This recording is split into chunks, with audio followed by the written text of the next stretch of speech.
नमस्कार, मैं senior inspector Abhimanyu Jindal, crime Patrol Dastak में आप सभी का स्वागत करता हूं। आज जो केस मैं आप लोगों के सामने रखने जा रहा हूं वो मौजूदा वक्त का एक ऐसा केस है जिसे देखने और सुनने के बाद शायद आप ये सोचने पर जरूर मजबूर हो जाएंगे कि क्या एक इंसान का इंसान पर ढाया गया कहर इतना विचित्र और दर्द भरा भी हो सकता है। यह केस सिर्फ एक इंसान या एक परिवार के बारे में नहीं था। इस केस में बहुत कुछ ऐसा हुआ था। भले ही इस केस का नाट्य रूपांतरण कर दिया गया हो, लेकिन इस केस की कहानी दिल दहला देने वाली थी।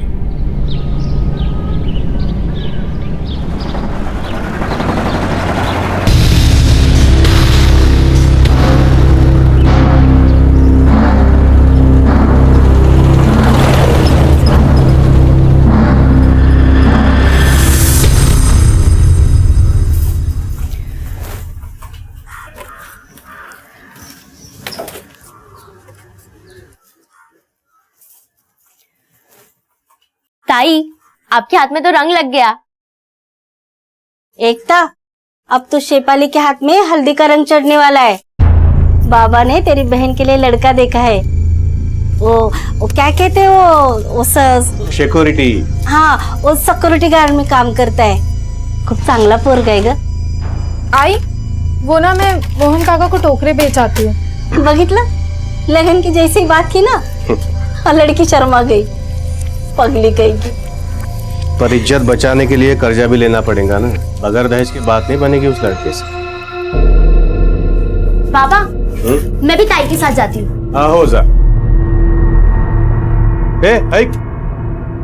मोहन अगर माल में कोई खोट निकाले तो उसको उल्टा जवाब मत देना।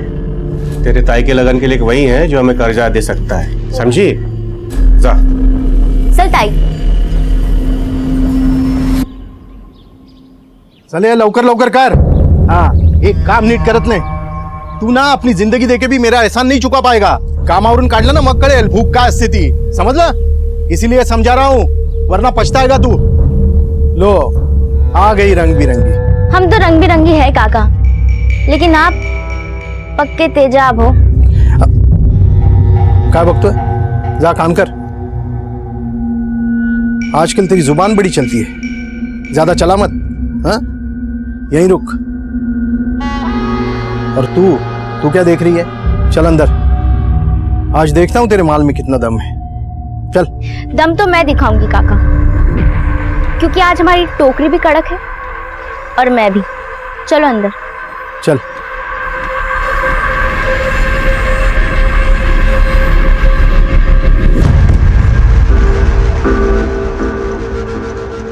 अरे शेफाली, तू इस मोहन से डर मत। मैं है ना, मैं कुछ करेगा। इससे नहीं डरी हूँ सचिन, मैं इस बात से डरी हूँ कि आई पापा ने मेरी शादी की बातें करना शुरू कर दी है। तू घबरा मत, मैं सब संभाल लेगा।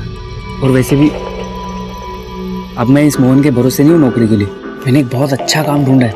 रोज का 600 रुपया मिलेगा। 600 रुपये रोज का? हाँ, महीने का 18,000। लेकिन हमें वर्धा जाके रहना होगा। तू अपने बाबा से बात करना। 14, 15। एक टोकरी में भी खोटनी है, इसलिए हर टोकरी का 15 देना होगा। छोटा पैकेट बड़ा धमाका। यहाँ बम फोड़ने से अच्छा है बाहर जो फुलझड़ी जला के आई ना, उसे बुझा के आ। सब देख रहा हूँ मैं, समझा दे उन लोगों को, वरना तेरे बाबा को बता दूंगा कि तेरी शेफाली यहाँ आके क्या क्या करती है। अच्छा, फिर तो मैं भी बता दूंगी कि तुम क्या चीज हो। क्या मतलब है तेरा? सोचा जितना भी कमा ले सचिन, लेकिन बाबा की नजरों में तो तू हमेशा अनाथ ही रहेगा ना। ना घर का पता, ना खानदान का। और फिर कि मोहन भी तो हमें कभी एक नहीं होने देगा। इसका मतलब हमारे पास भागने के अलावा और कोई रास्ता नहीं है।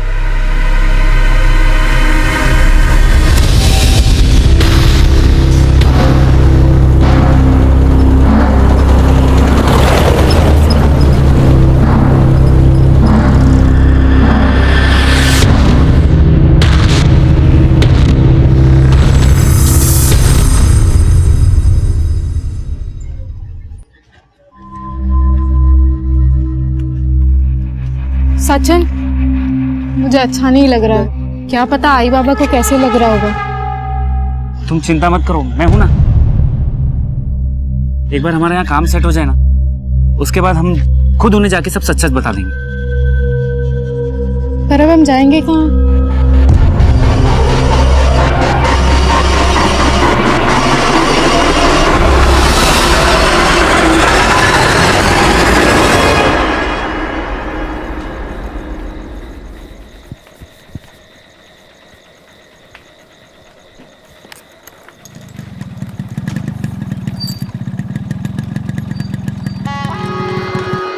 जोई कुठे निघालीस? वो बाबा थोड़ा काम था। इतनी रात में क्या काम? कोमल, तुला किती वेळा सांगितलं इसे रात को घर से बाहर जाने दिया मत कर। आप ही की बेटी है, आप ही पे गई है। मोहन भाऊ, क्या हुआ? मोहन भाऊ, मेरी बेटी शेफाली का कुछ पता नहीं चल रहा है। आज वो तुम्हारी दुकान पे आई थी क्या? नहीं। क्या? हो सकता है वो सचिन के साथ हो। सचिन के साथ? लेकिन सचिन से उसका क्या वास्ता? वो शेफाली से पूछता तो पता चलता। उन दोनों का चक्कर चल रहा है।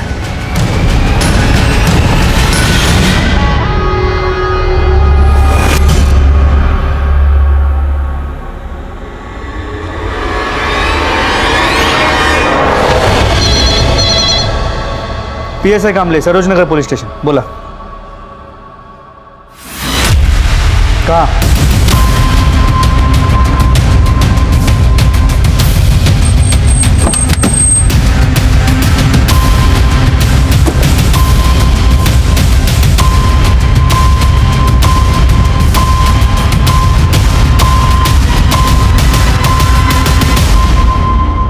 सर पूरे बॉडी पे हंटर के निशान है। लगता है लाठी और हंटर से इसे बहुत पीटा है और उसी वजह से ये मर गया। कौन है, कुछ पता चला? नहीं सर, हम पता करने की कोशिश कर रहे हैं। इस केस से हमारा सामना उस लड़के की लाश मिलने से शुरू हुआ था। उस वक्त हमें यह केस एक रूटीन मर्डर केस लग रहा था, लेकिन यह केस दूसरे केसेस से बहुत ही अलग था।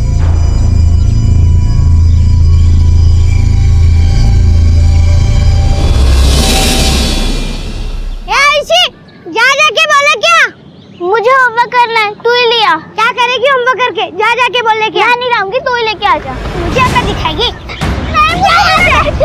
अब तेरी किताबें भंगार वाले को बेचकर वड़ा पाव खाऊंगा। बाबा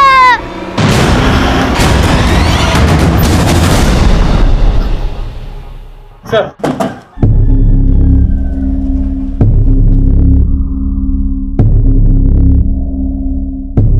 क्या हुआ साहब?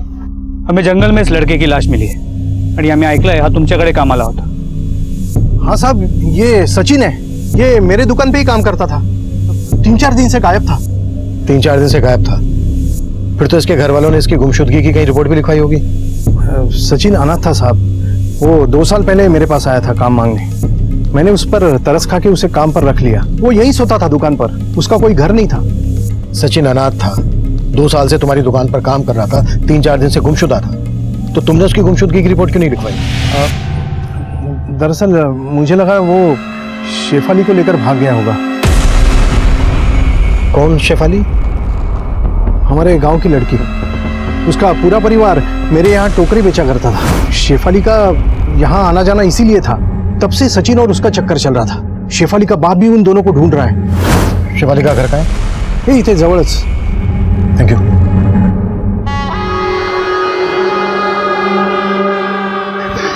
हाथ होता ना? कार्य बंड्या, मेरी बेटी की किताबें बेचकर वड़ा पाव खाएगा तू?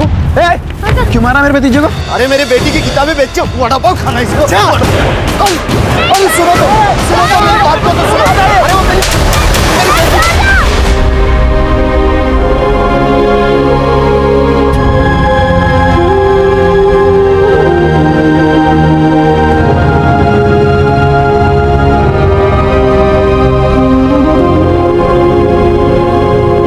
शेफाली ने अच्छा नहीं किया है, हमको एक बार भी नहीं बताया।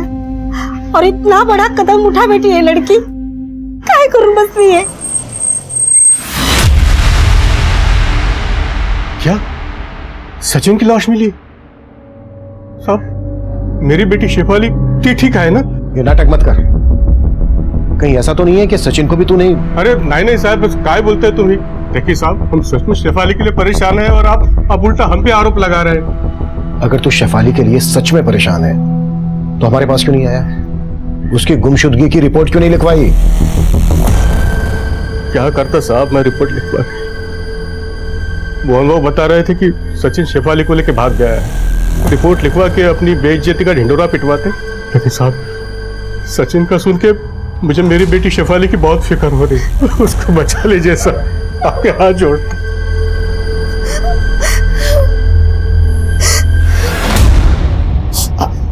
पापा दर्द नहीं हो रहा है ना? नहीं नहीं। और तुम्हें क्या लगता है उस समय मेरी पिटाई हो रही थी? नहीं बाबा, आपने मेरे लिए लड़ाई की। आप तो मेरे हीरो हो। आपको दर्द नहीं हो रहा है ना? अब तुमने इतनी अच्छी तरह से पट्टी की है तो दर्द कैसे होगा? ये पट्टी करना मैंने गांव के डॉक्टर अंकल को देख के सीखा है। हाँ। बाबा, मैं भी डॉक्टर बनना चाहती हूँ। हाँ हाँ बेटा, पर पता नहीं मैं मजदूर तुम्हें कैसे पढ़ा पाऊंगा। तो मैं डॉक्टर नहीं बन सकती? अगं नाही, असं नाही विचार करायचा। मी करणार ना तुझा स्वप्न पूर्ण, चाहे उसके लिए मुझे कितनी भी मेहनत क्यों ना करनी पड़े। बाबा,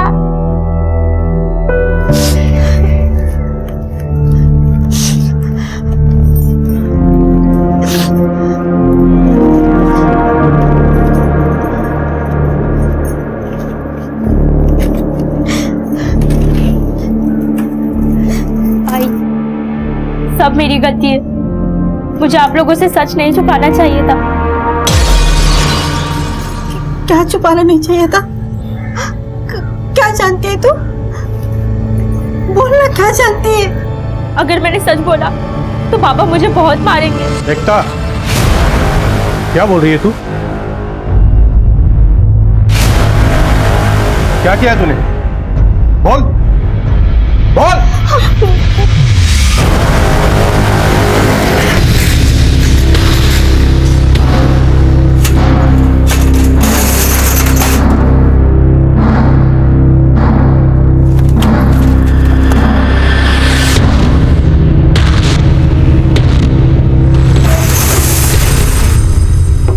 आओ बेटा, उतरो। आ गया भाई तू? हाँ भाऊ, कैसा है? अच्छा हूँ। भाऊ, ये मेरी बेटी है आयुषी। अरे वाह, बड़ी प्यारी बेटी है तेरी। तू चल मेरे साथ, सेठ से मिलवा देता हूँ तुझे। और हो सके ना तो आज से काम पे लग जाना। चलेगा भाऊ। और थोड़ा पैसा एडवांस देने के लिए बोलता हूँ, क्यों? शुक्रिया भाऊ। चलो चल। आओ बेटा। आजा, बैठ। सर, सचिन की पोस्टमार्टम रिपोर्ट, इसके मुताबिक उसकी मौत एक्सेसिव ब्लीडिंग की वजह से हुई। उसे बहुत ही बुरी तरह मारा गया। उसकी बॉडी की कई हड्डियां भी टूटी हुई थी। और सर, रिपोर्ट के मुताबिक उसकी मौत बॉडी मिलने के करीब 8 से 10 घंटे पहले हुई थी। शेफाली का कुछ पता चला? कहाँ गायब है? नहीं सर, शेफाली की अब तक कोई लीड नहीं मिल पाई। लेकिन हाँ, गाँव वालों से यह पता चला कि सचिन और शेफाली के बीच चक्कर जरूर था। और सर, शेफाली के बाप के खिलाफ भी अब तक ऐसा कुछ नहीं मिल पाया है जिससे यह प्रूव हो कि सचिन के मर्डर में उसका हाथ है। सचिन और शेफाली साथ में भागे तो थे, लेकिन ऐसा क्या हुआ कि सचिन की हमें लाश मिलती है और शेफाली गायब है? कमले, इन दोनों के कॉल रिकॉर्ड चेक करवाओ। सर, शेफाली फोन यूज नहीं करती थी, लेकिन हाँ सर, सचिन का फोन उसके मर्डर के 3 दिन पहले वर्धा में स्विच ऑफ हुआ था। सचिन का फोन स्विच ऑफ होता है वर्धा में, मतलब सचिन वर्धा गया था और शेफाली सचिन के साथ भागी थी, तो डेफिनेटली शेफाली सचिन के साथ वर्धा गई होगी। लेकिन सचिन की हमें लाश मिलती है कारिंद गांव में। इस सबका आपस में क्या कनेक्शन हो सकता है? सर अभी कुछ देर पहले शेफाली के बाप और मोहन के बीच में काफी मारपीट हुई। क्यों? सर, शेखर का मानना है कि मोहन ने शेफाली को कहीं गायब किया है। सर, एक और बात पता चली है। क्या? सर, इस मोहन का सचिन के साथ कोई लफड़ा चल रहा है। सर, इसके चलते इनका अक्सर झगड़ा हुआ करता था।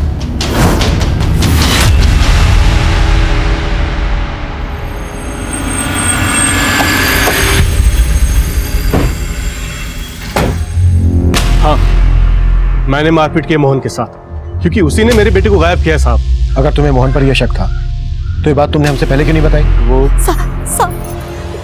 इसमें इनकी कोई गलती नहीं है साहब। वो तो एकता ने पहले हमें कुछ भी नहीं बताया था। क्या नहीं बताया था एकता ने? जो कुछ भी हुआ वो सिर्फ मैं ही जानती थी। क्या जानती थी? जब ताई मोहन काका को टोकरियां बेचने जाती थी तो बिना वजह के वो उसमें खोट निकाल के खरीदने से मना कर देता था। ये क्या भंगार मान लाई है? जा लेके जा इसको, मुझे नहीं खरीदना। ऐसे मत कहो काका, आप चाहो ना तो इसे कम दाम में खरीद लो, लेकिन अगर आपने ये माल नहीं खरीदा तो हम भूखे मर जाएंगे। तू अगर चाहती है कि मैं सारा माल खरीदूं तो तुझे एक काम करना पड़ेगा। काका, है ना, कुछ भी करने को तैयार हूँ। कुछ भी? समझ गई? साहब, वो हमारी मजबूरी का फायदा उठा के ताई के साथ। ताई आप पापा को बोल दो ना, पापा फिर उस कमीने को सबक सिखाएंगे। नहीं एकता, अगर मैंने ऐसे किया तो मोहन हम सबका छीना मुश्किल कर देगा। लेकिन आप लोग तो कह रहे थे कि शेफाली का सचिन के साथ। हाँ साहब, सचिन भाव बहुत अच्छे थे।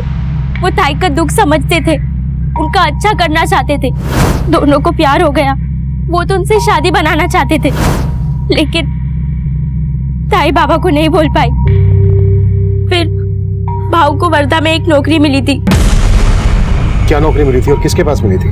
उसके बारे में मेरे को तो नहीं पता, लेकिन ताई ने बताया था 18,000 महीने की नौकरी मिली थी। वो नौकरी ताई भी करना चाहती थी। सचिन, मैं भी वो नौकरी करना चाहती हूँ। अगर हम दोनों मिलके कमाएंगे महीने के 36,000 हो जाएंगे। हाँ, हम दोनों के बच्चे को वो नहीं देखना पड़ेगा जो हम दोनों ने देखा। बच्चे? अगर म्हणजे शादी होने के बाद। सचिन, शादी करेंगे लेकिन बच्चे नहीं करेंगे अभी। मुझे ना आई बाबा के लिए बहुत कुछ करना है। ताई, और मेरे लिए कुछ नहीं करेगी? कहेगा?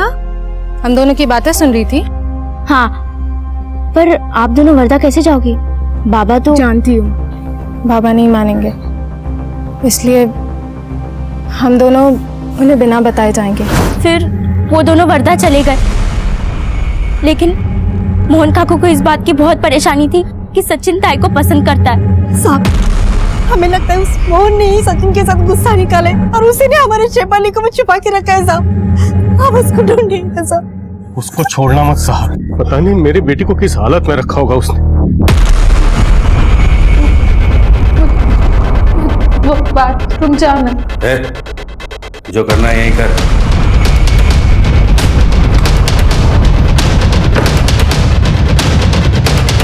क्या है मंटा साहब, मैंने शेफाली के साथ कुछ गलत नहीं किया।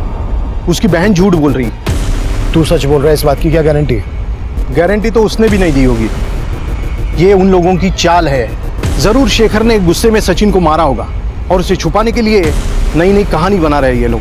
तेरी कहानी पर भी भरोसा नहीं है हमें। तेरा सचिन के साथ झगड़ा था, ये पता चल चुका है हमें। शायद तू नहीं मारा होगा उसे। मैंने सचिन को नहीं मारा और शेफाली के बारे में मैं कुछ नहीं जानता।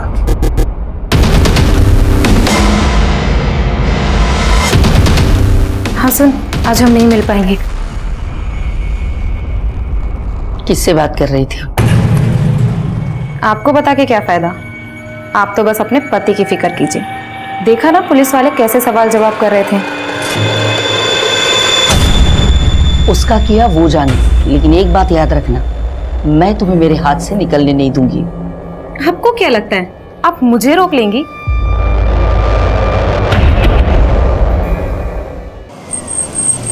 इसके अलावा सर, सचिन को मारने का सबसे स्ट्रॉन्ग मोटिव शेखर के पास था, लेकिन शेखर और उसकी बेटी कह रहे हैं कि उसे मोहन ने मारा, जबकि मोहन कह रहा है कि शेखर ने मारा होगा। ये दोनों ही हमारे सस्पेक्ट हैं। सचिन से जुड़े कई और भी ऐसे सवाल हैं जिनका जवाब हमें ढूंढना है। एकता ने बताया कि सचिन को वर्धा में नौकरी मिली थी। सचिन का फोन भी वर्धा में स्विच ऑफ हुआ था। मुझे सचिन के मर्डर का कनेक्शन वर्धा से जुड़ा नजर आ रहा है। कामले, कैसे भी करके ये पता लगाने की कोशिश करो कि सचिन वर्धा में किससे मिलने गया था। सर, वर्धा में हमारी जितने भी खबरें हमने उन्हें सचिन की फोटो भेज दी, वो पता लगा रहे हैं। होपफुली जल्द ही कोई लीड मिल जाएगी।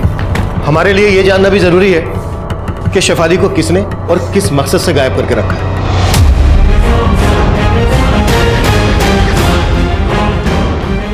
आओ पानी। आओ आओ, ऐका ना, आओ आओ, ऐका ना, आओ, असं काय करताय? आओ।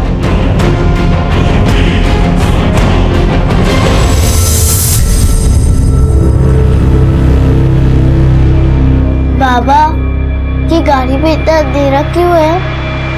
तुम डरो मत बेटा, मैं हूं ना तुम्हारे साथ।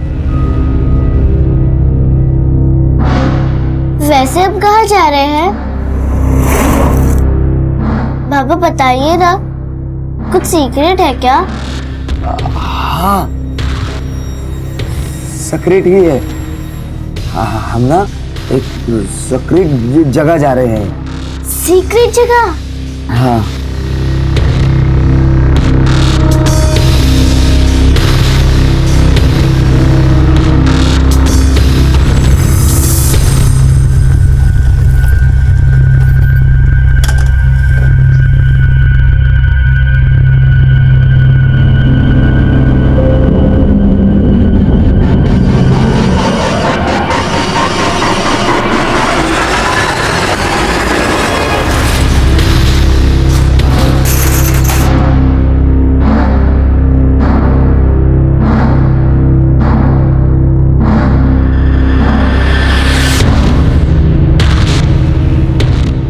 चल बेटा।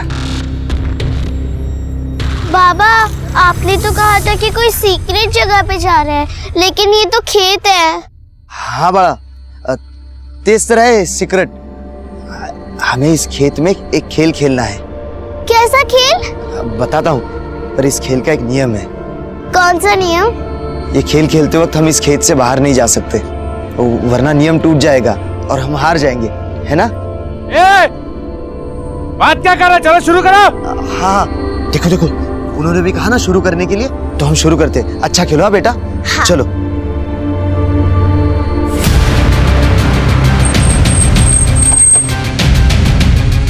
सर इस तरफ हटिए, आप लोग पीछे हटिए। सर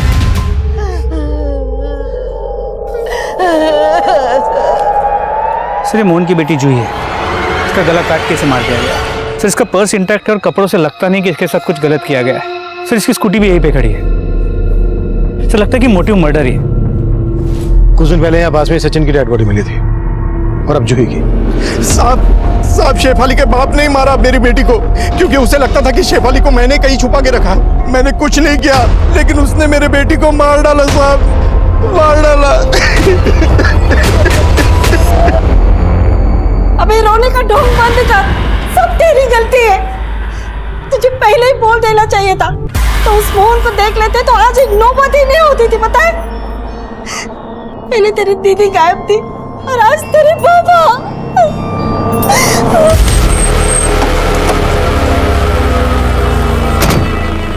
साहब, तो मोहन खोटे बोलते साहब। शेफाली के बाबा ने कुछ भी नहीं किया है। कुछ नहीं किया है तो गायब क्यों है शेखर? आए तो बोल देना उससे, खुद आ जाए पुलिस स्टेशन, ये बेहतर रहेगा उसके लिए।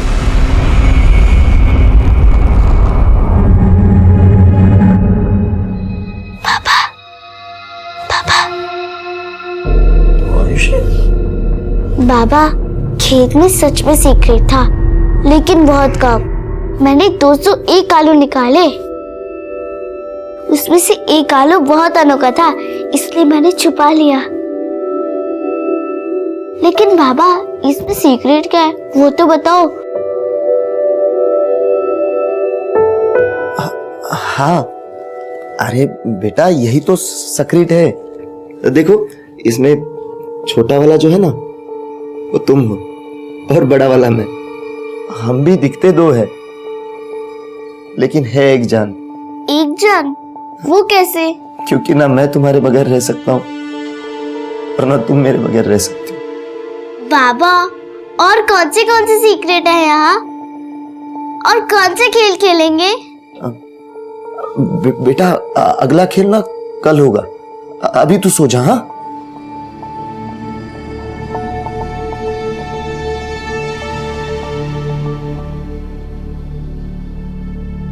सर, ये शेखर कहाँ गायब है अब तक वो तो लीड नहीं मिल पाई, लेकिन गांव वालों से जूही के बारे में एक इन्फॉर्मेशन मिली है।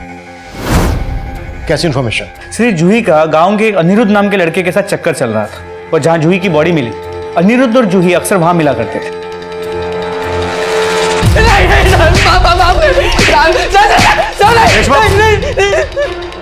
चल हो जा शुरू।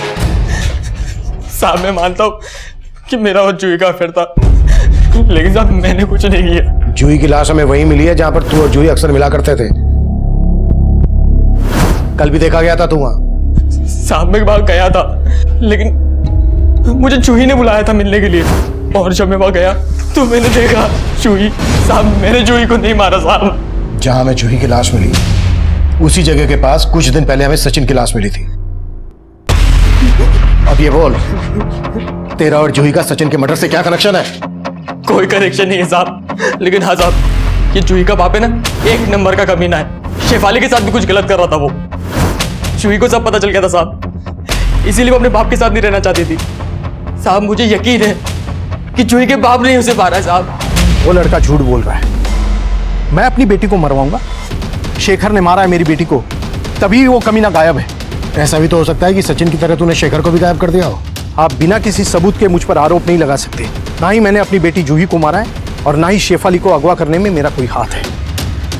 मर्डर सचिन का भी हुआ है, और सिर्फ अनिरुद्ध और शेखर ही नहीं, हमारी रडार पर तू भी है, समझा?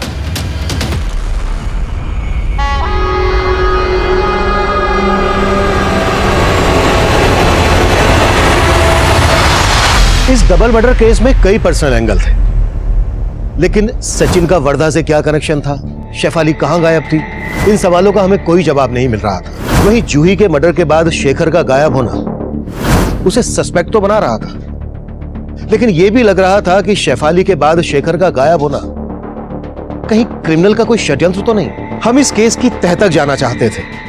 जिस जंगल से हमें सचिन और जूही की लाशें मिली थी, उस जंगल को हमने स्कैन करना शुरू कर दिया। हमें लग रहा था कि वहां से हमें कोई ना कोई ऐसी लीड मिल जाएगी जिससे हम क्रिमिनल तक पहुंच सकेंगे, लेकिन वहां से जो हमें मिला उसने इस केस को एकदम से 360 डिग्री पर घुमा दिया। हमें उस जंगल में एक के बाद एक कई नरकंकाल और ह्यूमन बॉन्स मिलने लगे, और फिर एक लाश मिली जिसका मर्डर जूही के मर्डर के बाद किया गया था। सर, इस आदमी की बॉडी पे भी हंटर के निशान है, जिस तरह सचिन के बॉडी पे थे, और इसे भी उसी तरह मारा गया है जिस तरह सचिन को मारा गया था। कौन है आदमी, इसकी पहचान पता चली? सर, आसपास के लोगों ने इसे पहचाना नहीं, लगता नहीं कि कालीन गांव का है। सचिन का मर्डर भी इसी तरह से हुआ है, मतलब दोनों का किलर कोई एक ही होगा। सर, जूही की बॉडी भी इसी एरिया में मिली थी, तो हो सकता है कि इन तीनों मर्डर्स में कोई कनेक्शन हो। शायद ये कनेक्शन इसकी पहचान से सामने आए। कामले, इस आदमी का फोटो आसपास के सभी गांवों में घुमाओ, कैसे भी करके इसकी पहचान पता करो।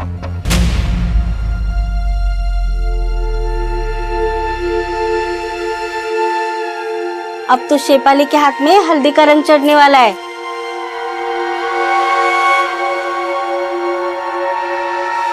कशी वाटली?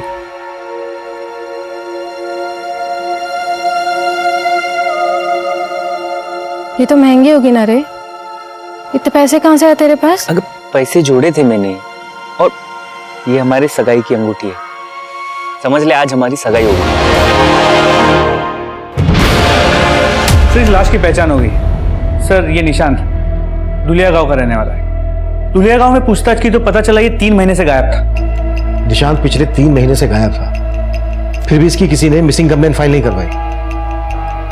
निशांत के घर वाले हैं या ये भी सचिन की तरह अनाथ है? सर नहीं, इसके घर वाले हैं, ये दुलिया में रहते हैं।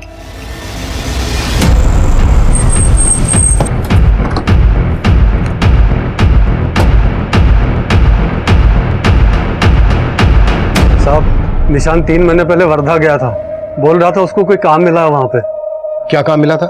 हमको नहीं मालूम साहब, लेकिन जब गया था तब बहुत बड़ी बड़ी बातें कर रहा था, हमारे लिए ये करेगा वो करेगा, पर आज तक एक भी मनी ऑर्डर नहीं भेजा साहब।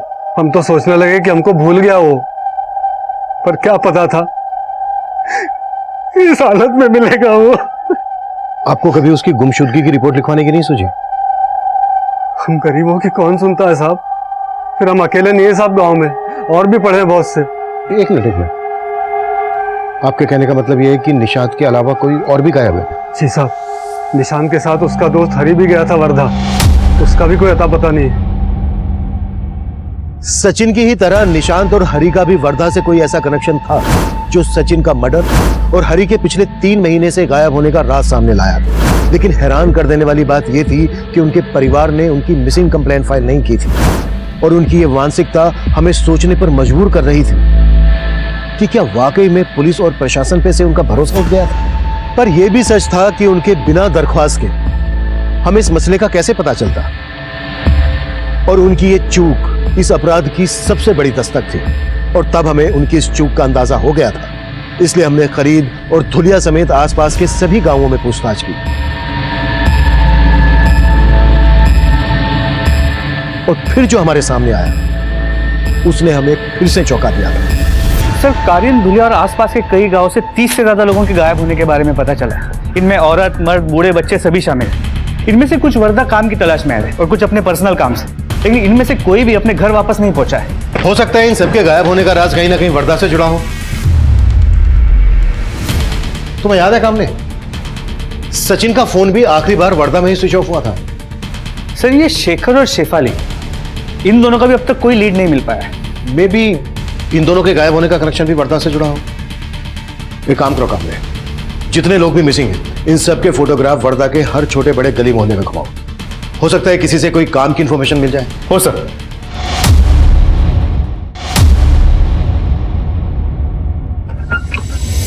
उठो, चलो। उठ, चलो, बहुत हो गया आराम। उठो, उठो, चलो सब लोग लाइन लगा के चलो। उठो फटाफट।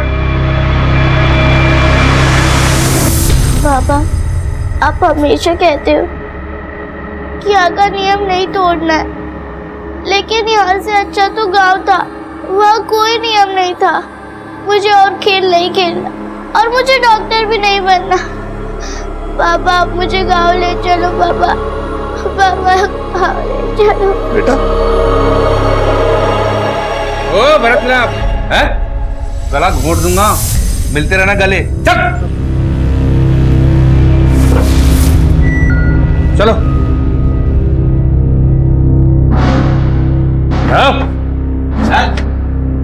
पापा,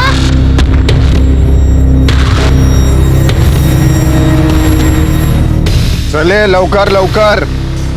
सबको बराबर गिनती करके अंदर डाल। 15 ईंट के भट्टी पे जाएंगे और 15 खेतों में।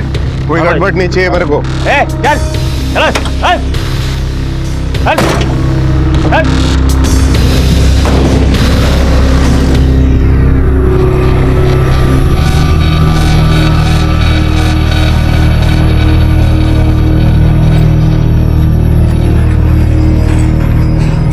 ये लो, पूरे 50,000।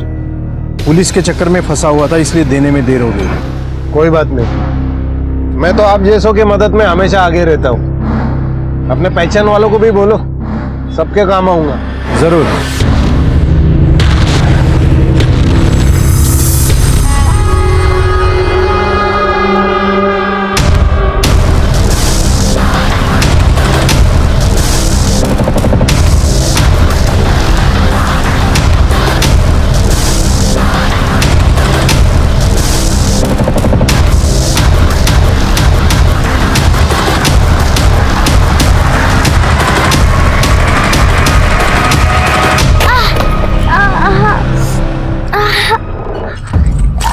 बेटा, आयुष्य बाहर लागला तुला?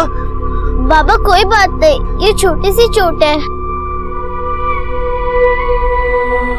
मैं सोचा था तुम्हें डॉक्टर बनाऊंगा, ये क्या कर बैठा मैं तुम्हारे साथ। रोइए मत बाबा, कोई बात नहीं। ये तो एक खेल है ना। मैं जानती हूँ कि खेल अब जिंदगी भर चलेगा, है ना? नहीं बड़ा, नहीं, ये खेल अब मैं खत्म करके रहूंगा। तुझे यहाँ से बाहर निकाल कर रहूंगा मैं। अरे ओ, टाइम पास हो, चलो काम पे लगाओ। बेटा, संभल के काम करो। हाँ? और उस दिन मुझे पट्टी की थी ना, वैसे पट्टी कर लेना तुम। हाँ? सर, इन गायब हुए लोगों में से 17 लोगों के पास मोबाइल फोन था, और सचिन की तरह ही वर्दा पहुंचते ही इनका फोन स्विच ऑफ हो गया। क्या और कुछ पता चला इनके बारे में वर्दा से? नहीं सर, पूछताछ जारी है, लेकिन अब तक कोई लीड नहीं मिली। ये सब लोग गांव से वर्धा गए। वर्धा के बस अड्डे से इनके बारे में कुछ पता चल सकता है। काबले, बस अड्डे का एरिया फोकस करो, देखो कोई ना कोई लीड जरूर मिलेगी। सर, गांव के जंगल के पास एक और लाश मिली। व्हाट?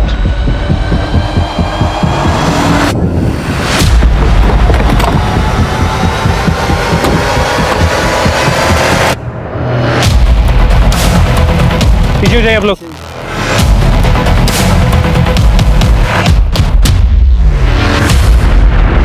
मोहन की बॉडी पर भी उसी तरह के निशान हैं जिस तरह के निशान सचिन और निशांत की बॉडी पर थे। लेकिन वो दोनों गायब थे, मोहन नहीं। फिर मोहन को उसी तरह से मारने की वजह क्या हो सकती है, और वो भी इस तरह।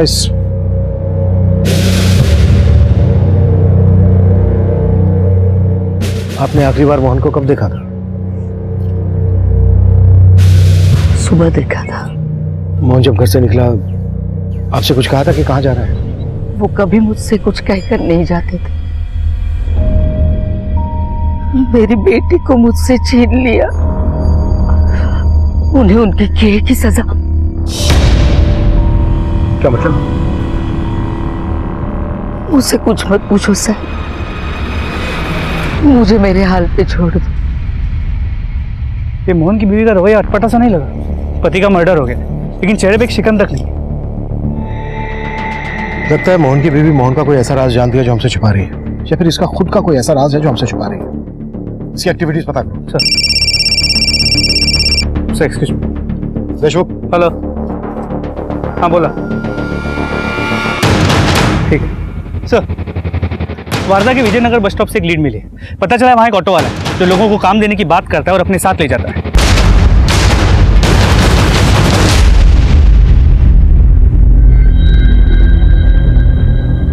सेठ क्या बनता? काम मिलेगा क्या? छोटा मोटा कोई भी काम चाहिए, मेरे को काम चाहिए सेठ। नहीं इधर काम भी नहीं है, जाओ।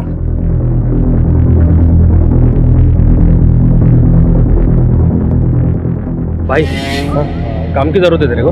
हाँ भाई। तो चल मेरे साथ रिक्शा में, एक सेठ से मिलवा देता हूँ तुझे। बैठ।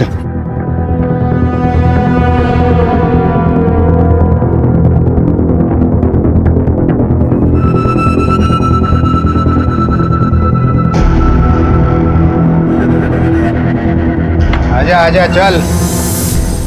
देख इधर तेरे को रहने का जगह है, अभी थोड़ा देर आराम कर ले, रात पाली में काम करना है तेरे को। नहीं भाऊ, मेरे को ये काम नहीं जमता, मैं जाता। ये कूड़ा डाल रे। इधर जो काम मांगने आता है ना उसको काम करना पड़ता है। अभी उधर जाके बैठ, नहीं तो कान के नीचे देगा। चल। ये वो बच्ची किधर है रे? अबे उसका बाप भी नहीं दिख रहा है। अबे जाके ढूंढ उसको, किधर है वो?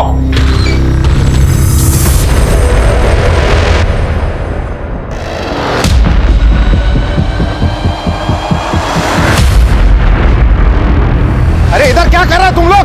एक आदमी गायब हो गया अपने बच्ची के साथ, जा जाके ढूंढ उसको।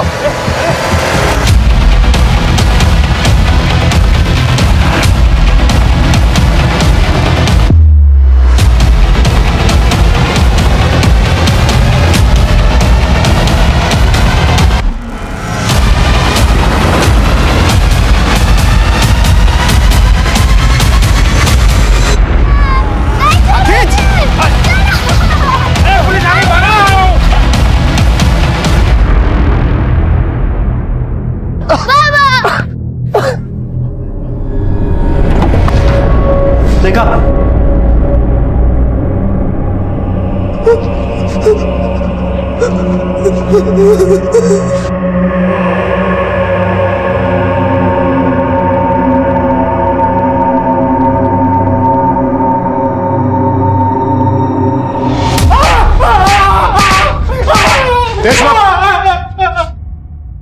चल हो जा शुरू। साहब सांगतो साहब, मैं एक लेबर कॉन्ट्रैक्टर है, मेरे को रोज काम करने के लिए मजदूरों का जरूरत पड़ता है। साहब मैं बहुत सही तरीके से काम करता था, फिर भी कोई मजदूर टिकता नहीं था, और रोज वो लोग पैसा बढ़ाने के लिए दिमाग चाटता था, इसलिए मजदूरों का जुगाड़ करने के लिए मैंने ये सब किया साहब। वो वर्धा में रोज काम मांगने के लिए मजदूर आते रहते, मेरे आदमी उन लोग को अच्छे काम का लालच देते थे। तू चल मेरे साथ, सेठ से मिलवा देता हूँ तुझे, और हो सके ना तो आज से काम पे लग जाना। चलेगा वो तो थोड़ा पैसा एडवांस देने के लिए बोलता हूँ। और झांसा देकर मेरे पास लेके आते थे, फिर मैं उनको कैद करके अपना बंधुआ बना लेता था।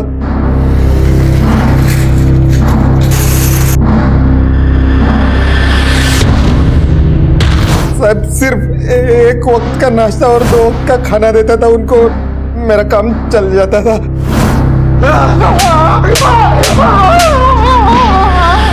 और जो भागने की कोशिश करता तो उसे खत्म कर देता।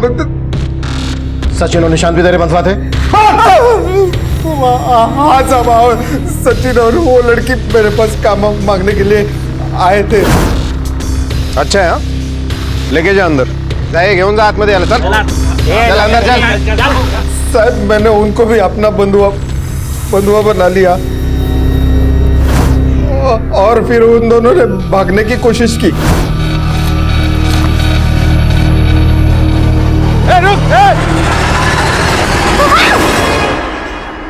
मैंने और सचिन ने सोचा भी नहीं था कि हम दोनों के साथ उसको मार डाला और मेरा रोज जानवर से भी बदतर बना दी मेरी जिंदगी। मोहन और उसकी बेटी जूही को किस मकसद से मारा तूने? वो मोहन के लड़की को मैंने नहीं मारा साहब। हाँ, लेकिन मोहन को मैंने मारा साहब। वो मोहन का उस लड़की शेफाली पे दिल आ गया था, लेकिन शेफाली को सचिन से प्यार था साहब। उन दोनों से बदला लेने के लिए मोहन ने मेरे को बोला कि इनको फंसा के अपना बंधुआ बना ले। मैंने ऐसा ही किया साहब। मुझे पता चला कि मोहन पे भी आपका शक है। मुझे लगा मोहन पकड़ा गया तो मेरे बारे में बोल देगा, इसलिए इसकी चीखें पुलिस स्टेशन से 1 किलोमीटर दूर तक सुनाई देनी चाहिए। तो साले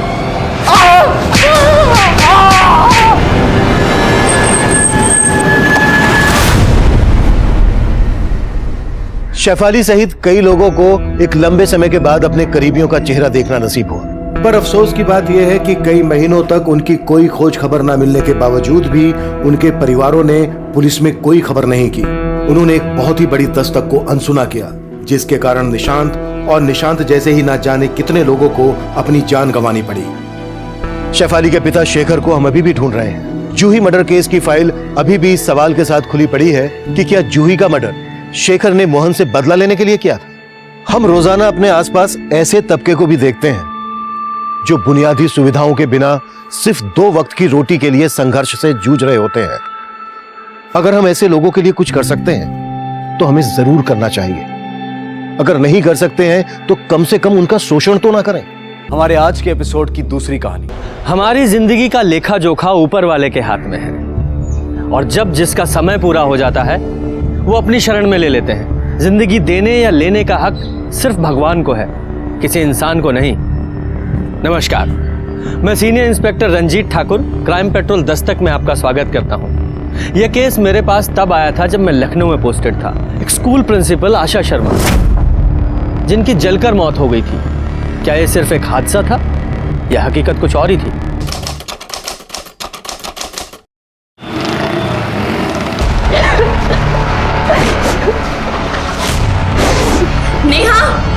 नेहा, दरवाजा खोलो।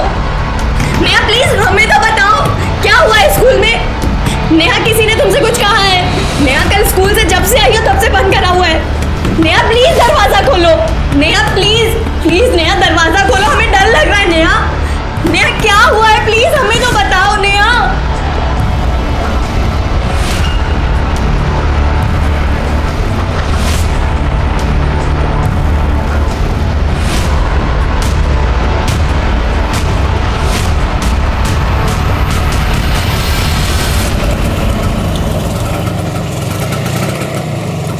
आशा मैडम, एक बार मेरी बात सुन लीजिए। मैं सच कह रहा हूँ, इसमें दीपक की कोई गलती नहीं है। अनिल जी, आपके बेटे को मैंने खुद रंगे हाथों पकड़ा है।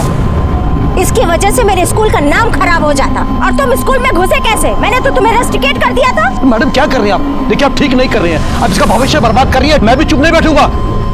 आप मेरे स्कूल में खड़े होकर मुझे ही धमकी दे रहे हैं। निकलिए यहाँ से, निकलिए। ऐसे जाओ।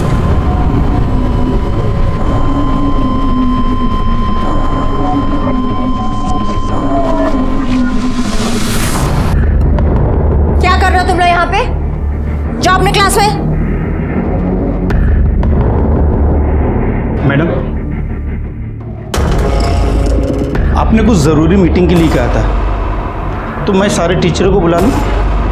नहीं शुक्ला जी, मैं बताती हूँ आपको बाद में। अभी आप जाइए। जी।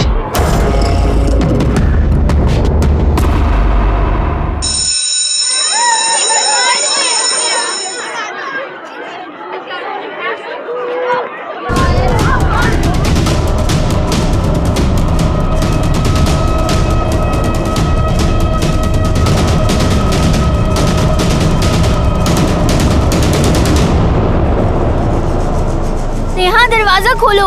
नेहा प्लीज दरवाजा खोलो। नेहा नेहा तो दरवाजा क्यों नहीं खोल रही थी?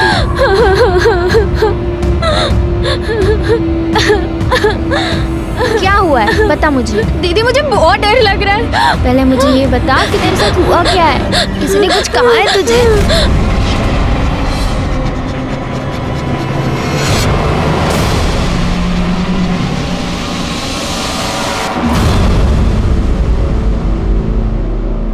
सिद्धार्थ, क्या कर रहे हो तुम?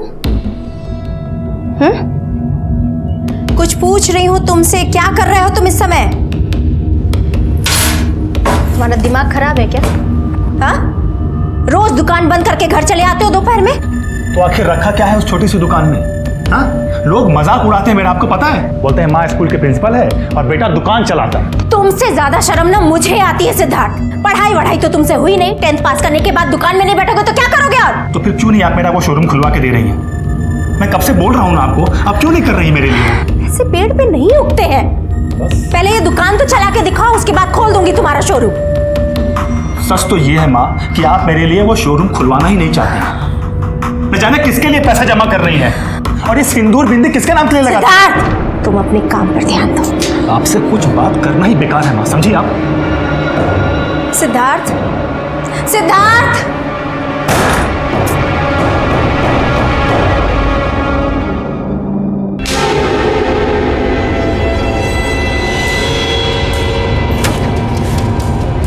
तुमको मना किया है ना कि यहाँ पे मत आया करो।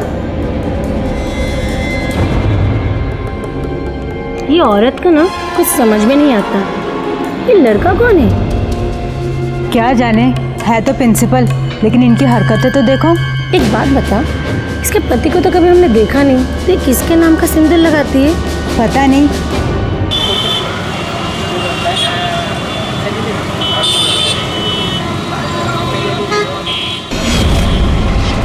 भैया ये ऐसे किनारे लगाइए तो।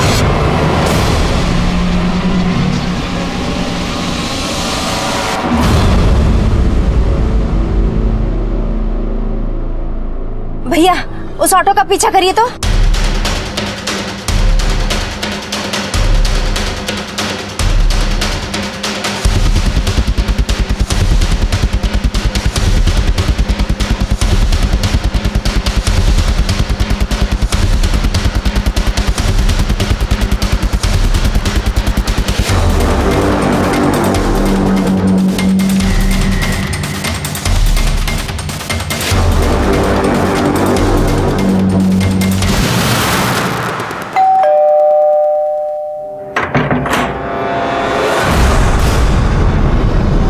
आशा तुम?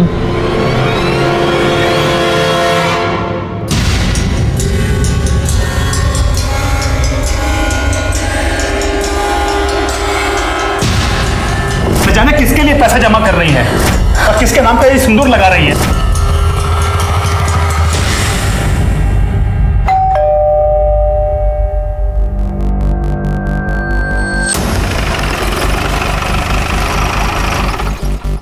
हटिए। बॉडी कहाँ है? किचन में।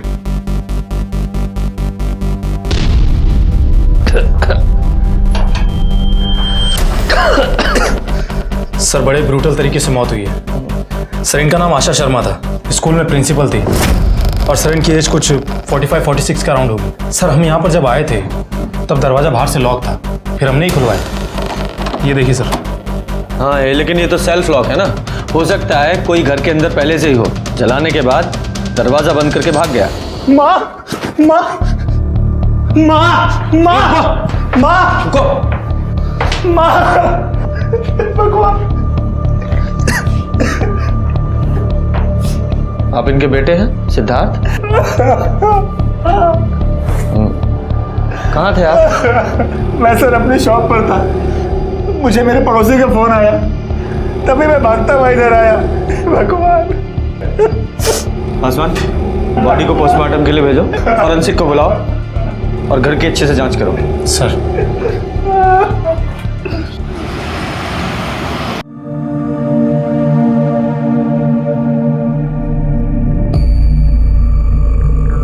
नेहा, भगवान कभी किसी के साथ कुछ गलत नहीं होने देता।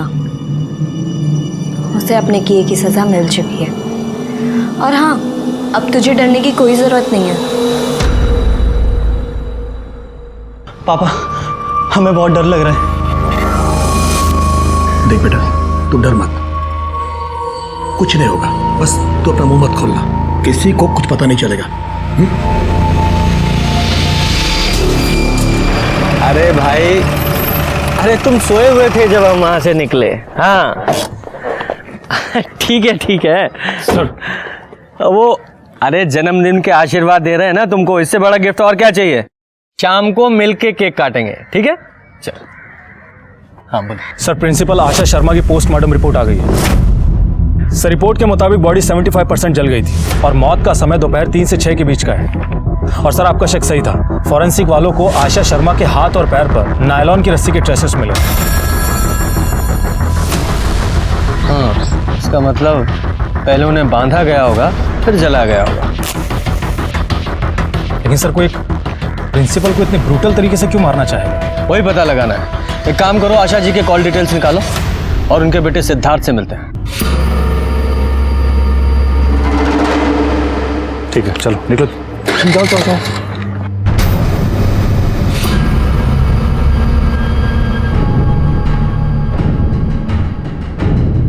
सर आप लोग इस वक्त यहाँ पे? हमें तुमसे जरूरी बात करनी है। अंदर बैठ के बात करते हैं। तुम्हारी माँ किसी हादसे में नहीं मरी थी, उनका खून हुआ है। क्या खून? सर लेकिन उनका खून कौन कर सकता है? ये तो तुम बताओगे ना। हम कैसे बताएंगे सर, हमको तो कुछ पता ही नहीं कि उनका खून भी हुआ था। अच्छा, उनकी किसी से कोई दुश्मनी थी या कोई लड़ाई हुई थी? सर माँ की कभी किसी के साथ कोई दुश्मनी नहीं थी। हाँ, लेकिन अभी कुछ दिन पहले उनके स्कूल में एक स्टूडेंट के फादर के साथ उनका झगड़ा हुआ था। सर मेरी दुकान ठीक स्कूल के सामने ही है, इसलिए मैंने ये सब कुछ देखा था। क्या हुआ था दोनों के बीच? सर प्रॉब्लम का तो पता नहीं, लेकिन वो अनिल अपने बेटे को लेकर के हमारे घर पे भी आया था माँ से मिलने के लिए। बोलिए कितना पैसा चाहिए, मैं ला के दूंगा, लेकिन नाटक बंद कीजिए अपना। क्या हो रहा है यहाँ पर? अरे होना क्या है, तुम्हारी माँ का दिमाग खराब हो गया है। अरे छोटी सी बात का पतंगड़ बना रही है। सवाल के बात करिए पहले आप। सिद्धार्थ, तुम बीच में मत बोलो। कौन है ये आदमी? निकलो। देखिए निकलिए बाहर। ठीक नहीं कर रही आप। बाहर निकलिए। मैं अपने बच्चे का भविष्य बर्बाद नहीं होने दूंगा। देखिए आप ठीक नहीं कर रहे हैं मैडम, मैं अपने बच्चे का भविष्य बर्बाद नहीं होने दूंगा, मैं छोड़ूंगा नहीं, देख लीजिएगा। लेकिन एग्जैक्टली हुआ क्या था? सर एग्जैक्ट प्रॉब्लम तो मुझे नहीं पता, लेकिन शायद वो माँ को रिश्वत देने की कोशिश कर रहा था और माँ ने वो पैसे लेने से मना कर दिया। तो उसके बाद माँ ने हमें भी कुछ नहीं बताया। सर तुम ही ना बस अपना ख्याल नहीं रखती हो, देख के करना चाहिए ना। पता चला ये। हाँ। पापा वो पुलिस आई है। क्या? चल जा अंदर, जा दरवाजा खोलो। जी अनिल जी से बात करनी है हमें, आपसे और आपके बेटे से आशा जी के बारे में बात करनी है। सर बड़ा दुख हुआ उनके बारे में सुनकर, लेकिन सर मुझे तो विश्वास ही नहीं हो रहा है। कई इस हादसे में उनकी मौत हो गई? उनकी मौत हादसे में नहीं हुई, किसी ने उनका खून किया है। क्या खून? क्यों, आपको नहीं पता? सर मुझे तो वही पता है जो सब लोगों को पता है। ठीक है, मुद्दे पर आते हैं। आपका आशा जी के साथ झगड़ा चल रहा था ना, और आप धमकी देने उनके घर भी गए थे। कहीं आपने अपनी धमकी को कुछ ज्यादा ही सीरियसली तो नहीं ले लिया और आपने ही आशा जी को? नहीं सर, माना कि हमारे बीच में थोड़ी प्रॉब्लम थी, लेकिन सर बात इतनी बड़ी भी नहीं थी। तो फिर क्या बात थी? वो सर, मेरा बेटा पढ़ने में बहुत अच्छा है, लेकिन आशा मैडम कह रही थी कि इसकी अटेंडेंस कम है, इसलिए एग्जाम में नहीं बैठ सकता। तो सर मेरे बेटे का साल खराब हो जाता, इसलिए मैंने उनसे बहुत रिक्वेस्ट की। तो फिर वो कहने लगी कि एग्जाम में तभी बैठ सकता है जब मैं उन्हें 2 लाख रुपए दूंगा। बस सर इसी बात पे थोड़ी हमारी आपस में बातचीत हुई थी सर, बहस हुई थी। बेटा कहाँ है आपका? सो रहा है सर। कितने साल की उम्र है? 16 साल का। इतना छोटा भी नहीं है, और वैसे भी उसकी कुंभकर्ण की नींद नहीं है जो उठ नहीं सकता। जाइए बुलाइए। गुरु की इज्जत नहीं कर सकते तो कानून की तो इज्जत कीजिए, बुलाइए।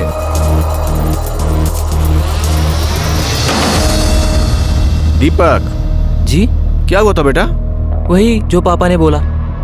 क्या बोला पापा ने? सर मैंने बोला ना सर, इसकी अटेंडेंस थोड़ी कम थी, इसलिए आशा मैडम बोल रही थी कि इसे एग्जाम में नहीं बैठने देंगी। वो हमसे पैसे मांग रही थी। कमाल है, लोग बाग अपने बच्चों को दूसरों के सामने बोलने के लिए प्रोत्साहित करते हैं और आप अपने बच्चों को बोलने ही नहीं दे रहे हैं। खैर, कल 3 से 6 के बीच आप कहाँ थे? मैं अपने घर पे था। क्यों, दफ्तर नहीं गए? जी नहीं। हमारी नजर आप पर और आपके बेटे पर रहेगी। शहर छोड़कर जाने के बारे में सोचना भी नहीं। ये क्या हुआ है? गर्म पानी गिरने से जल गया। जल गया? सर ये आशा जी तो बड़ी अजीब ही औरत थी। बच्चों को एग्जाम में बैठने देने के लिए पैसे मांग रही थी। मामला कुछ और ही लग रहा है।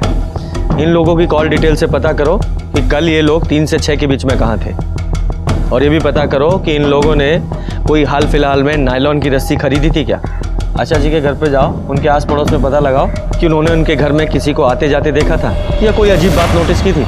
और हाँ, उनके स्कूल में भी पूछताछ करो। नहीं सर, आशा मैम की तो किसी से कोई अनबन नहीं थी।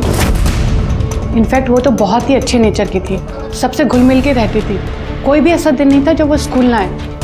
लेकिन सर एक बात है, जिस दिन उनकी मौत हुई उस दिन वो स्कूल नहीं आई थी। सर आशा मैम सिंदूर बिंदी लगाती थी, लेकिन किसी ने उनके पति को नहीं देखा अभी तक।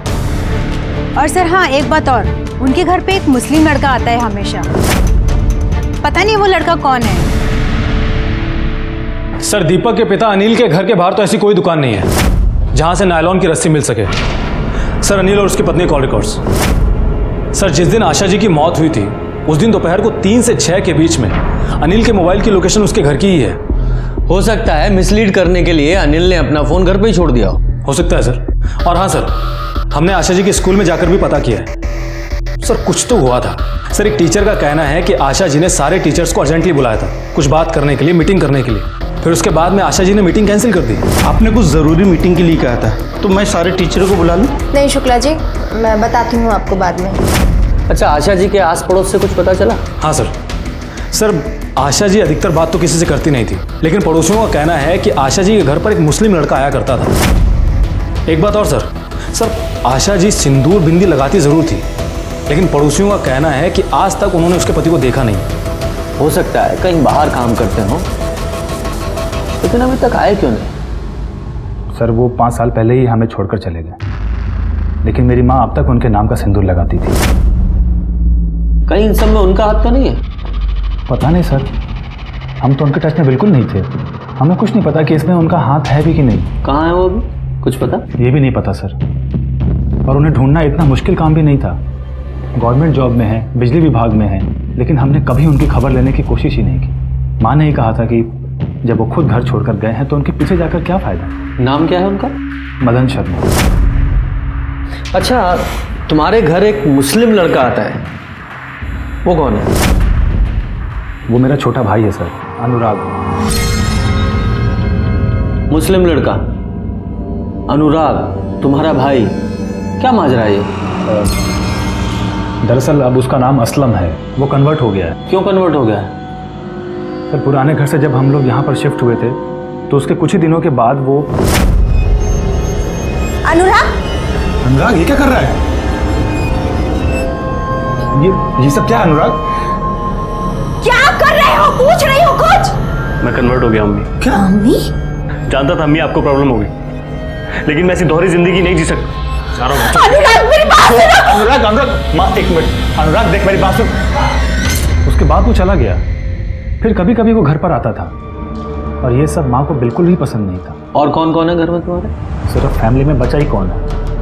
कहने को तो पापा हैं, अनुराग है, लेकिन कहाँ है सर वो? एक माँ थी, अब वो भी नहीं। हमें अनुराग का कमरा देखना है।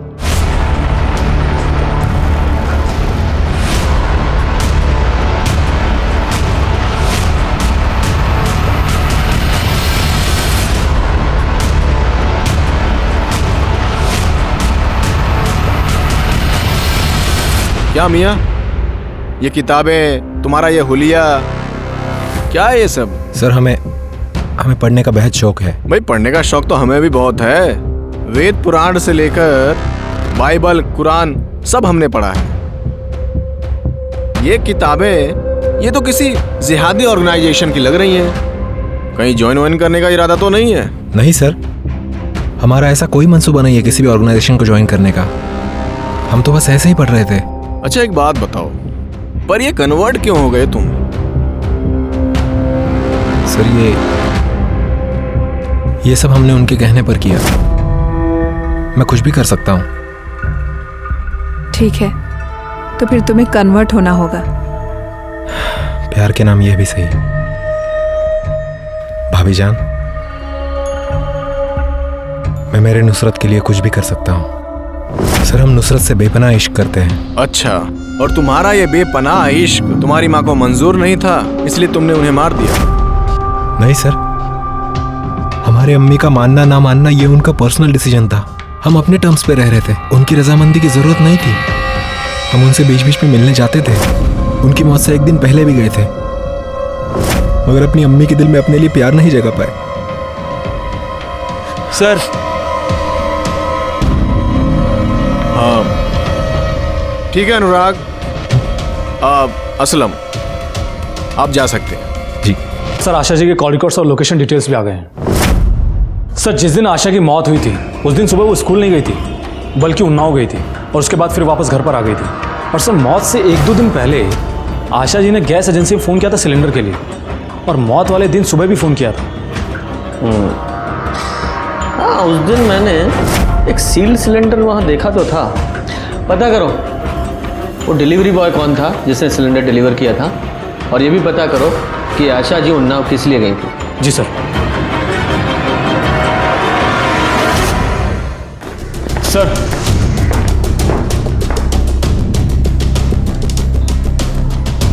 सर इसने ही आशा शर्मा के घर पर गैस सिलेंडर डिलीवर किया था।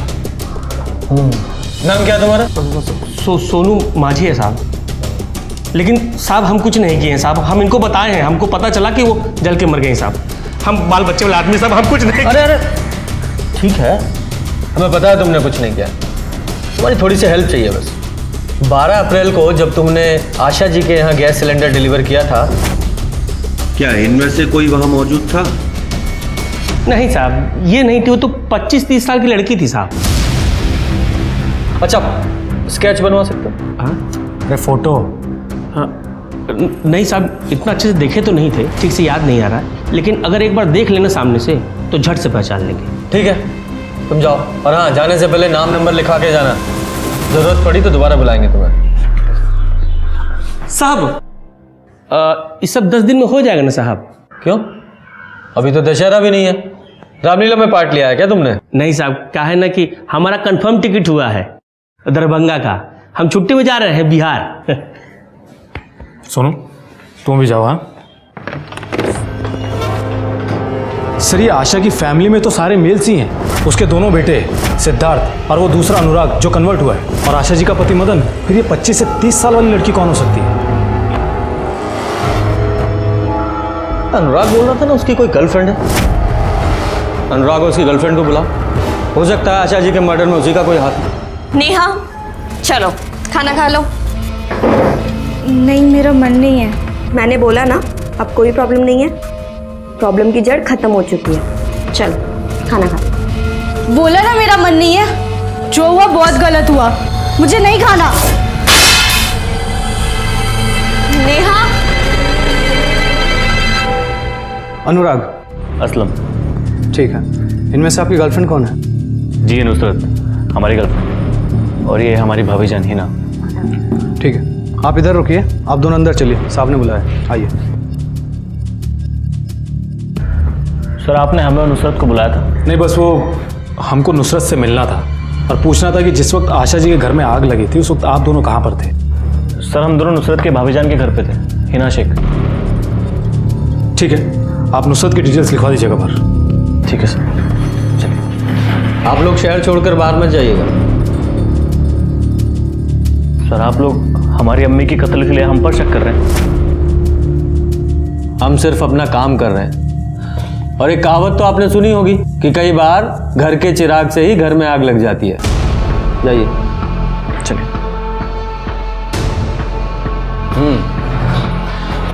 क्यों माँ जी, ये लड़की थी ना? हाँ साहब, कुछ कुछ तो वैसी ही थी। कुछ कुछ क्या मतलब है? ये थी या नहीं थी? अब क्या है ना साहब, ठीक से याद नहीं आ रहा है। ठीक है, जाओ तुम। क्या है साहब कि ड्यूटी छोड़ के आना पड़ता है और बहुत खर्चा होता है साहब, तो भाड़ा वाड़ा मिल जाता तो बहुत मेहरबानी होती साहब। हाँ जी विजय, चलो।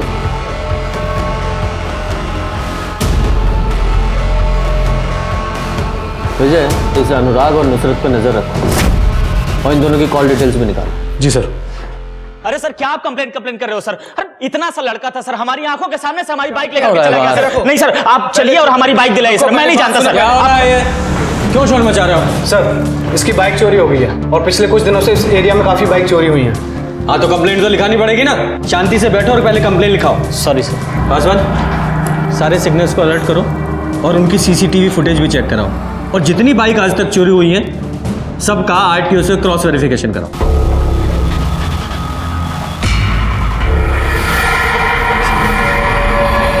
आप अपने लॉयर से बात कीजिए, मुझसे नहीं। सर अनुराग और नुसरत के कॉल रिकॉर्ड्स के हिसाब से वो दोनों सच बोल रहे हैं। सर, उन दोनों के मोबाइल की लास्ट लोकेशन नुसरत की भाभी हिना के घर के पास की है।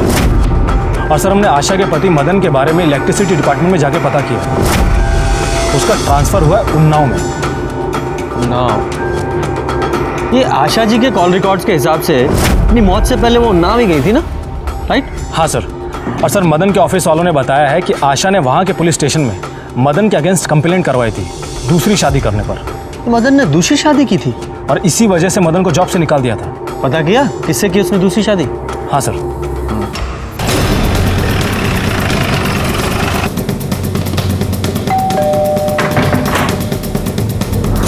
मदन जी है? नहीं, वो तो नहीं है कहीं अंदर तो नहीं है?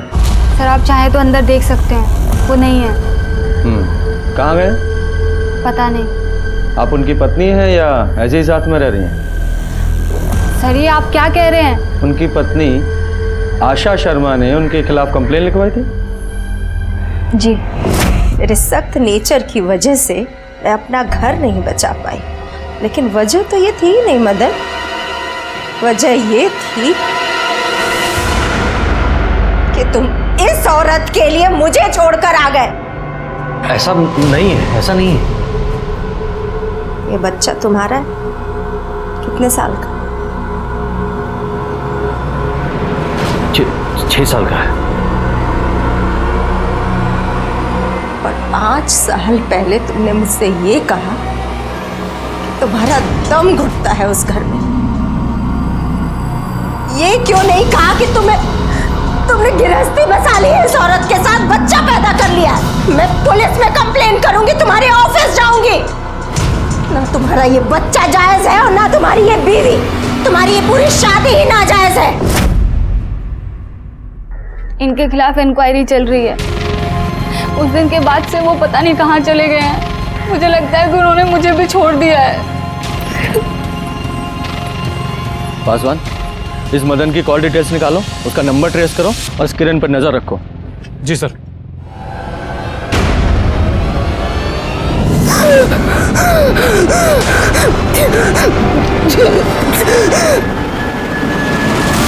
सर, मदन का फोन उस दिन से ही स्विच ऑफ है जिस दिन आशा शर्मा की मौत हुई थी, और उसके फोन की लास्ट लोकेशन भी आशा के घर के एरिया की ही है, और वो भी उस वक्त की जिस वक्त आशा को जलाया गया था। आशा जी ने मदन के खिलाफ कंप्लेन की थी, जिसकी वजह से इस मदन की नौकरी छूटने वाली है और दूसरी बीवी भी। कहीं ऐसा तो नहीं कि किरण और मदन दोनों ने मिलकर आशा जी को जला दिया हो?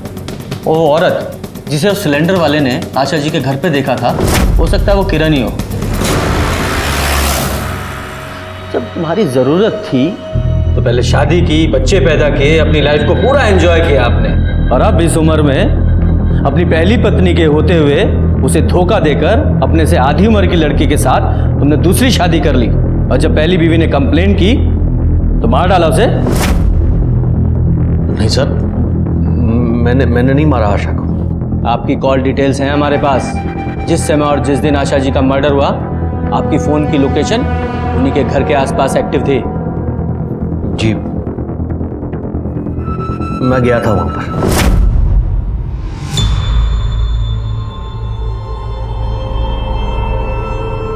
भाई साहब एक मिनट, ये इतनी भीड़, ये पुलिस, क्या हुआ यहाँ पर? मैडम यहाँ आशा शर्मा रहती थी, जल के मर गई। मैंने अपना फोन स्विच ऑफ किया और मैं वहां से निकल गया सर। झूठ बोल रहे हैं आप। आपने गुस्से में आशा जी का कत्ल किया, और यही नहीं, आपकी वो दूसरी पत्नी किरण, वो भी इसमें शामिल है।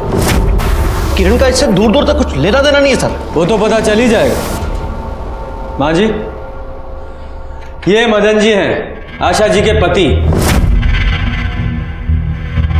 और ये हैं मदन जी की दूसरी पत्नी किरण जी। अब ये बताओ, आशा जी के यहाँ जब तुमने गैस सिलेंडर डिलीवर किया था, ये वहां थी?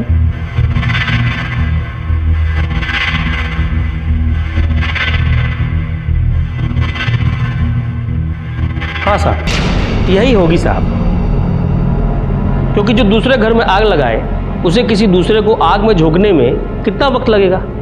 हो ना हो यही होगी साहब। अरे होंगी क्या मतलब है?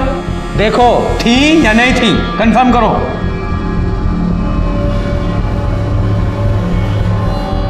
साहब लग तो वही रही हैं, लेकिन पक्के तौर पे कह नहीं सकते।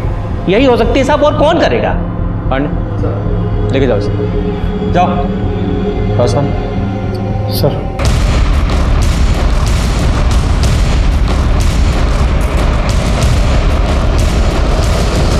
मदन ने चारबाग स्टेशन से ऑटो लिया था और उसी से वो आशा जी के घर पर गया था, और उसी ऑटो से वो वापस भी आया था। ये बात तो कंफर्म हो चुकी थी। तो सीधे सीधे आशा जी के खून में उसका हाथ नजर नहीं आ रहा था, लेकिन आशा जी के खून की प्लानिंग में उसका हाथ नहीं था, इस बात से हम इनकार नहीं कर सकते थे। आशा जी के केस में हमारे सामने बहुत सारे सस्पेक्ट्स थे, लेकिन मुझे लग रहा था कि मैं और भी दिशाओं में देखने की जरूरत थी। मुझे एक काम करो, ये आशा जी के स्कूल में एक बार फिर से जाके पता करो, क्योंकि ये काफी स्ट्रिक्ट थी।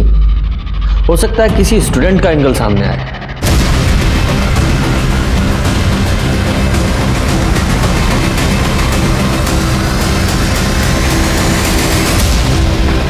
सर, स्कूल से 3 स्टूडेंट्स को निकाला गया था, नेहा, अनिकेत और दीपक को।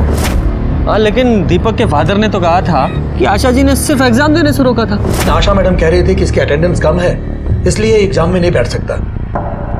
इसे अनिकेत का पता क्या? हाँ सर, हम अनिकेत के घर पर गए थे, लेकिन उसके घर पे ताला लगा हुआ था। चलो तो फिर नेहा से मिलके आते हैं।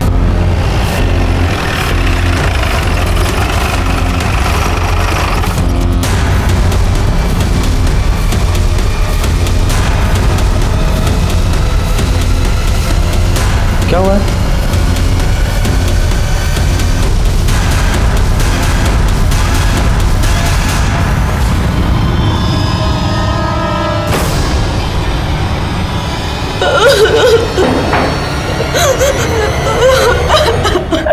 आप? नहीं ईशा, नेहा मेरी छोटी बहन थी।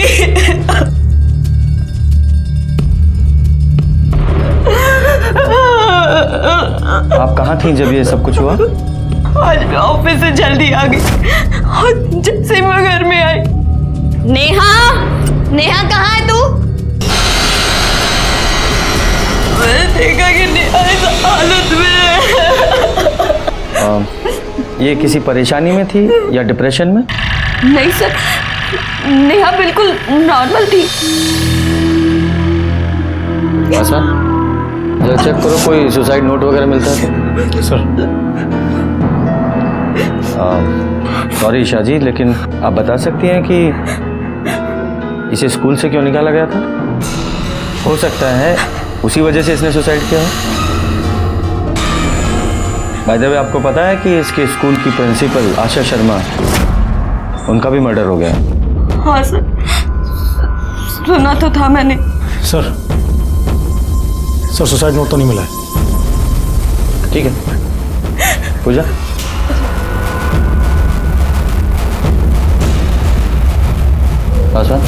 बॉडी को पोस्टमार्टम के लिए भेजो और पता करो कि ये नेहा, दीपक और अनिकेत, इनमें कोई कनेक्शन है क्या? सर।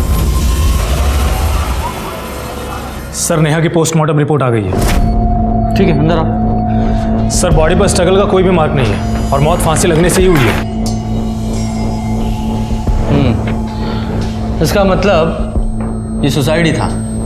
Yes sir. और सर हमने नेहा के कॉल रिकॉर्ड्स और लोकेशन डिटेल्स भी निकलवाए हैं। सर नेहा ने आशा से कभी डायरेक्ट बात तो नहीं की थी, लेकिन वो अनिकेत के जरूर टच में थी और अनिकेत ने आशा के सेल पे फोन किया था और इस अनिकेत का फोन तभी से बंद है जब से उसे स्कूल से निकाला गया।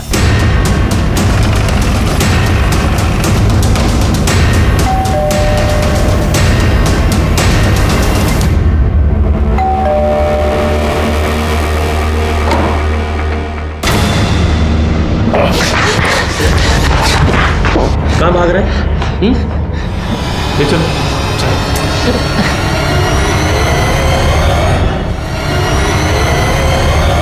ये सब क्या है?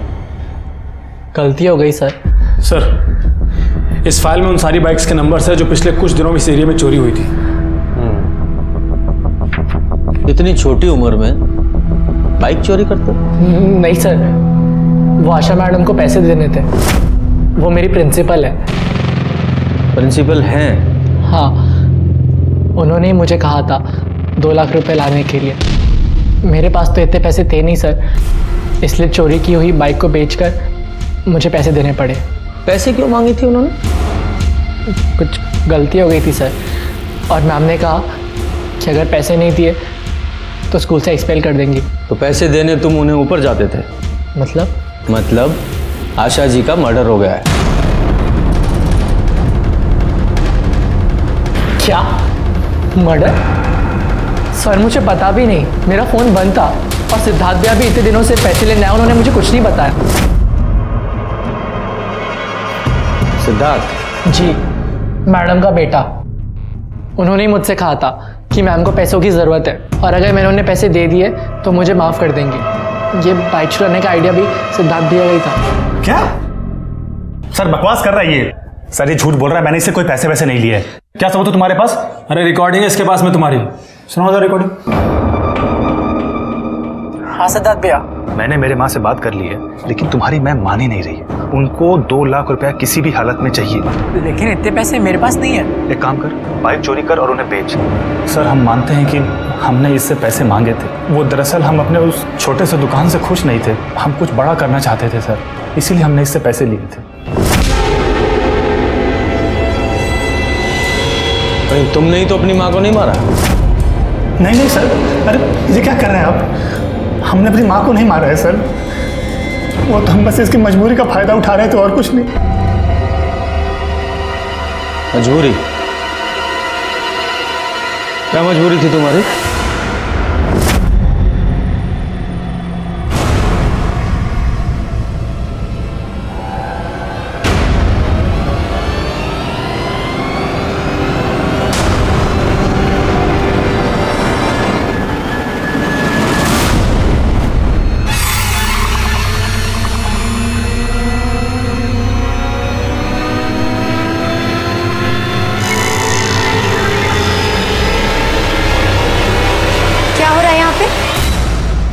नहीं कुछ नहीं, कुछ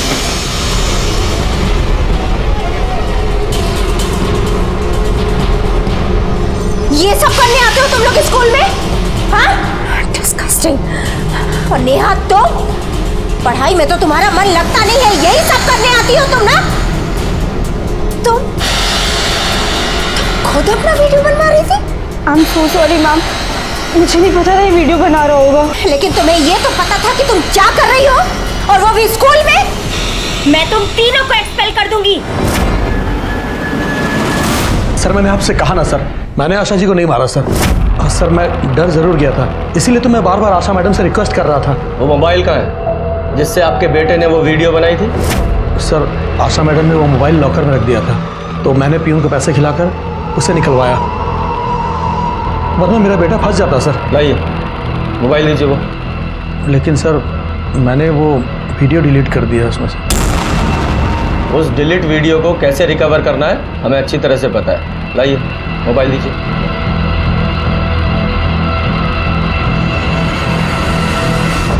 पर ईशा, तुमने हमें सब कुछ बताया क्यों नहीं? क्या बताती सर कि आशा मैम की वजह से मेरी बहन ने अपनी जान दे दी। उनकी मौत के बाद भी मेरी बहन डरी हुई थी कि पुलिस इन्वेस्टिगेशन में उसका वो सेक्स वीडियो कहीं मिल ना जाए। कहीं सबसे गुस्से में आकर तुमने ही तो कुछ नहीं कर दिया। अगर मुझे मारना ही होता तो उस अनिकेत को मारती जिसने मेरी बहन का वो वीडियो बनाने के लिए दीपक से कहा। अरे मेरी बहन तो अनिकेत से सच्चा प्यार करती थी, धोखा उस अनिकेत ने दिया है, मेरी बहन ने नहीं। सर इस सिलेंडर वाले ने तो परेशान कर रखा है। जब देखो फरमाइश करता रहता है, ये खाना है वो खाना है। जब ये खाना खा ले इसे अंदर बुला लेना। सर हमारे पास इतने सारे सस्पेक्ट्स हैं और सबके पास आशा जी को मारने का मोटिव भी है। लेकिन सर मांझी तो कह रहा है कि कोई 25 से 30 साल की लड़की थी। हाँ, लेकिन आशा जी को हाथ पैर बांधकर जलाया गया था और ये काम कोई अकेली लड़की नहीं कर सकती। हो ना हो कोई दूसरा भी था। सर खाली बिरयानी कैसी थी? ठीक ही थी साहब, थोड़ा तीखा कम था। क्या है कि हमको तीखा बहुत पसंद है। अब इन सबको ध्यान से देखो और देखकर बताओ, जिस दिन तुमने आशा जी के घर में सिलेंडर डिलीवर किया था वहां इनमें से कौन सी लड़की मौजूद थी?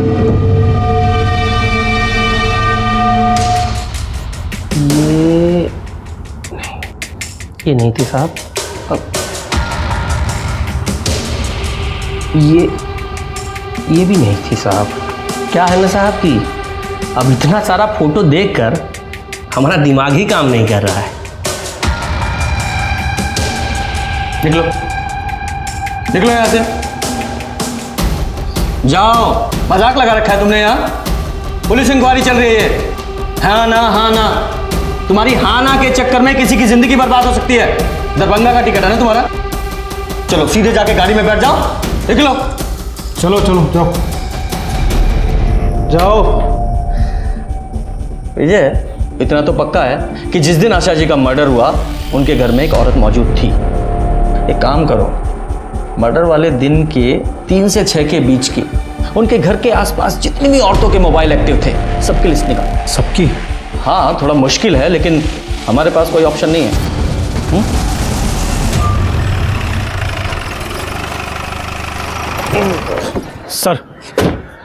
सर जिस दिन आशा शर्मा की मौत हुई थी उस दिन दोपहर 3 से 6 के बीच में करीब 314 औरतों के फोन एक्टिव थे उस एरिया में। Very good. अच्छा एक काम और करो, इन सारे नंबर्स को अपने सस्पेक्ट के कॉल रिकॉर्ड से मिलाकर देखो कौन किसके कांटेक्ट में था।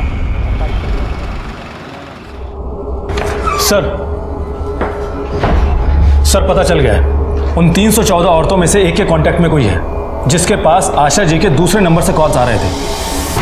सर हमने पता किया है। वो नंबर तो आशा जी यूज ही नहीं करती थी और ना ही वो नंबर उन्होंने खरीदा था। सर आशा जी के मर्डर वाले दिन वो नंबर आधे घंटे के लिए आशा जी घर के पास में एक्टिव था। लेकिन हाँ सर, आशा जी के असली मोबाइल की लोकेशन उनके घर की ही थी। इसका मतलब आशा जी के नाम पर किसने एक और सिम खरीदा।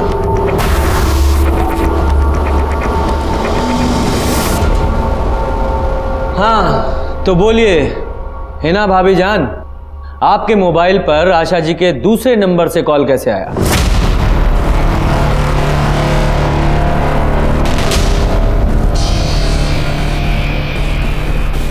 बोलिए।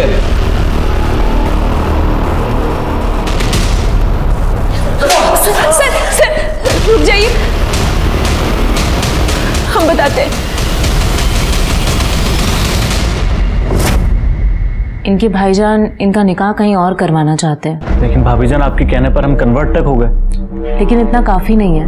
दरअसल जिनसे इनका निकाह करवाना चाहते हैं इनके भाईजान वो सरकारी नौकरी करता है। वो उनके अब्बू थे ना इकबाल के, वो गुजर गए तो उनकी जगह पर उन्हें नौकरी मिल गई। अब आपको सरकारी नौकरी तो नहीं मिल सकती है ना? मिल सकती है। कैसे? जैसे इकबाल को मिली।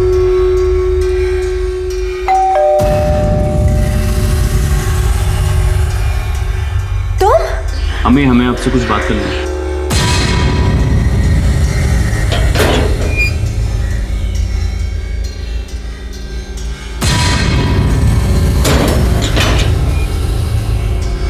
बोलो क्या बात करनी है?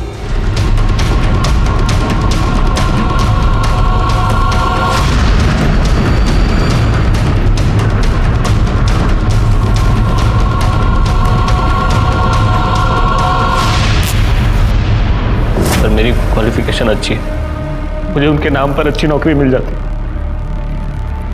मुझे बस उनकी सरकारी नौकरी चाहिए थी सर। मेरी अम्मी से कोई दुश्मनी नहीं थी।